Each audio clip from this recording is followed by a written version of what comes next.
ఓం శ్రీ గురుభ్యో నమ. గం గణాధిపతే నమ.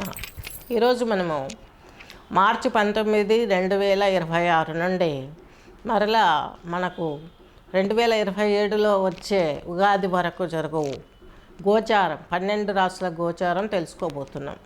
కుంభలగ్నం కుంభరాశి వారికి చూస్తున్నట్లయితే ధనిష్ట నక్షత్రం 2 పాదాలు, శతభిషం 4, పూర్వభాద్ర 3 పాదాలు కలిపి కుంభలగ్నం రాశికి వస్తుంది. మీకు ద్వితీయాధిపతి లాభాధిపతి అయినటువంటి జూపిటర్ వచ్చేసి గురువు 5వ ఇంట్లో ఉన్నారు, శుభంగా ఉన్నారు. కుటుంబ సౌఖ్యం బాగుంటుంది. ఉద్యోగంలో వ్యాపారంలో లాభాలను చవిచూస్తారు. అలాగే రక్షణ రంగాలలో ఉన్నవారికి కూడాను, ప్రమోషన్స్కు ట్రై చేసేవారికి, జాబ్స్ ట్రై చేసేవారికి కూడాను మంచి జరిగే అవకాశం చాలా వరకు స్పష్టంగా ఉంటుంది. అలాగే కేతు వచ్చేసి మీకు కుంభరాశి వారికి సప్తమంలో ఉన్నారు. కొంచెం ఫ్లక్చువేషన్స్ వస్తాయి. ఎడ్యుకేషన్ కావచ్చు, వ్యాపారం కావచ్చు, ఎయిదర్ ఉద్యోగం కావచ్చు, హై లెవెల్ పొజిషన్లలో ప్రయత్నించేవారు కావచ్చు, పాలిటిక్స్ రంగంలో ఉన్న వారికి, కేంద్రంలో ఉన్నటువంటి యొక్క రాహు వచ్చేసి మీ రాశిలోనే ఉన్నారు కాబట్టి ఇక్కడ బుధునితోని కుజునితోని కలిసి ఉన్నాడు. కుజ చండాల యుగము, బుధ చండాల యుగం ఏర్పడ్డదని చెప్పుకోవచ్చు, కొద్ది రోజులు మాత్రమే. అలాగే మీకు మీ రాశిలోనే రాహు ఉన్నాడు కాబట్టి ఇతను అష్టమాధిపతి కాబట్టి కుంభరాశి కుంభలగ్నం వారికి ప్రయాణాలలో వెహికల్ నడిపే విషయంలో కొంచెం కేర్ఫుల్గా ఆచరించాల్సిన అవసరం ఎంతైనా ఉంది. శని వచ్చేసి మీకు ద్వితీయంలో ఉన్నారు. మీ లాభాధిపతి వ్యయాధిపతి అయిన శని మీకు ద్వితీయంలో ఉన్నారు.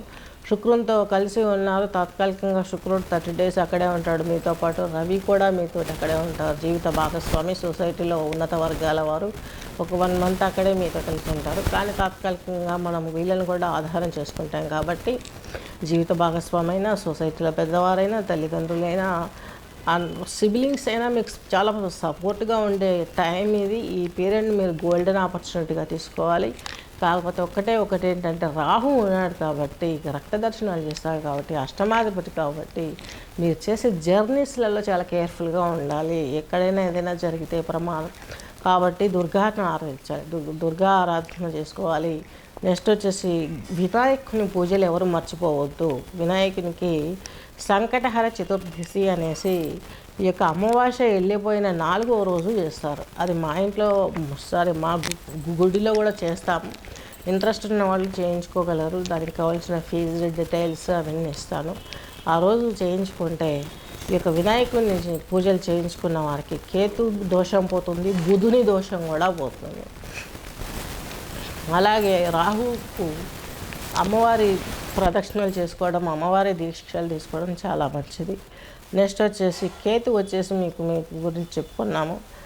శని భగవంతుడు మిమ్మల్ని మీరు ప్రొటెక్ట్ చేసుకోవడానికి కుటుంబ సభ్యుల సహకారంతో చక్కని అవకాశాన్ని ఇస్తాడు. అది మీకు మాత్రమే ఉంటుంది. 2లో శని యోగించడు, కానీ వ్యయాధిపతి 6, 7, 6, 8, 12, 1, 2 భావాలలో యోగించాలి. 6వ ఇంటధిపతి, 8వ ఇంటధిపతి, 12వ ఇంటధిపతి 1, 2లో కూడా యోగించాలి. ఈ భావాలతో పాటుగాను ఈ సూక్ష్మాన్ని అనుసరించి శని శుభుడుగా తీసుకుంటున్నాము. మీకు అన్ని విధాల సపోర్టివ్గా ఉండే అవకాశం చాలా స్పష్టంగా ఉంది.